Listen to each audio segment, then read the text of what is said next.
Hello, welcome to Stronger by the Day 16. Today I'm going to talk about the reasons why you should remove correlation and causation from your lines of thinking when it comes to training. So when I talk about correlation and causation, it's a bit of a trope within scientific writing or popular science.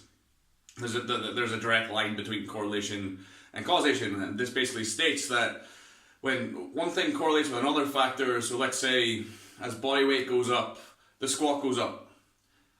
That is to then infer, because there's a correlation between body weight and squat strength, that means that getting heavier, getting heavier on its own means you squat more.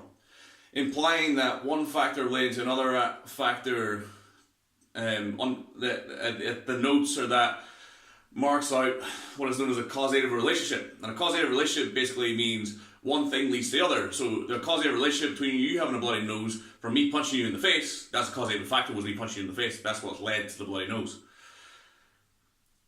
But there's a direct line. There is causality there. I can show empirically that my fist connecting to your nose has led to the proliferation of the arteries and the capillaries around your nose and caused your nose to bleed.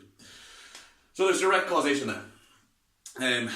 Well, how's this like the training like this? Probably sounds a little bit confusing, maybe a little bit overly complicated, a bit stupid.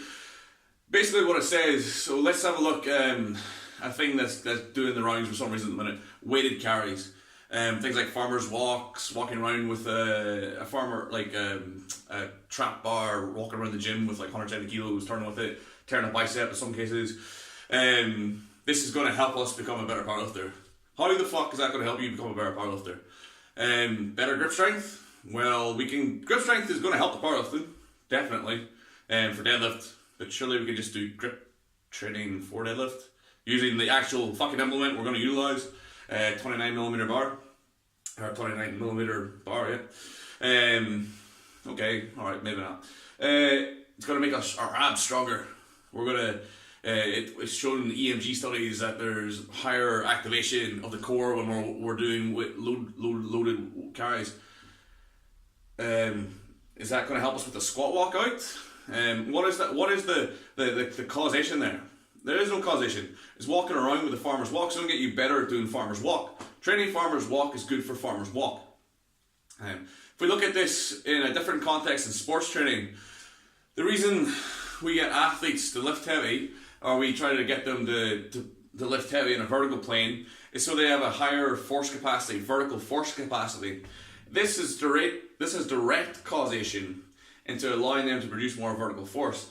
Them being able to produce more vertical force then allows them to better apply themselves to jumping tasks, or to plyometrics, or to have better stiffness to the knees and the ankles. These are things that actually have a direct causative effect in the sport that allows them to jump higher, run faster.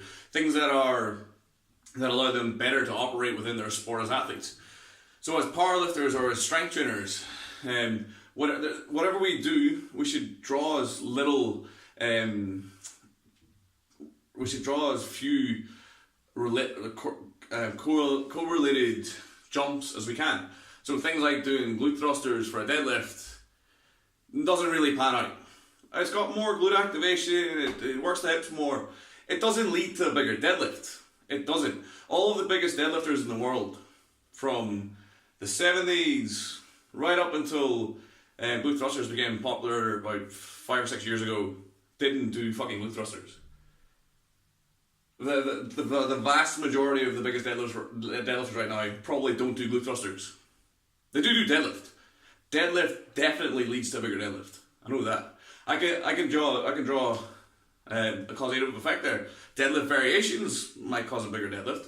There's a fairly good causative relationship there. Getting better at deficit deadlift, getting better at block pulls, that leads to better deadlifts.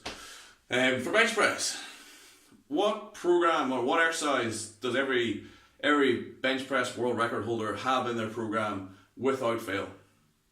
Bench press and variations thereof. Close grip, spotto press, incline bench, decline press. They all do these. If not all of these, they definitely do at least bench press. There's a direct causative effect from there. For squat, what's the best squat variations? What does every world record squat holder, regardless of who they are, or what they do, what do they have for their training? Squat. Draw as few lines of correlation as you can in the planning of your training, the selection of your exercises.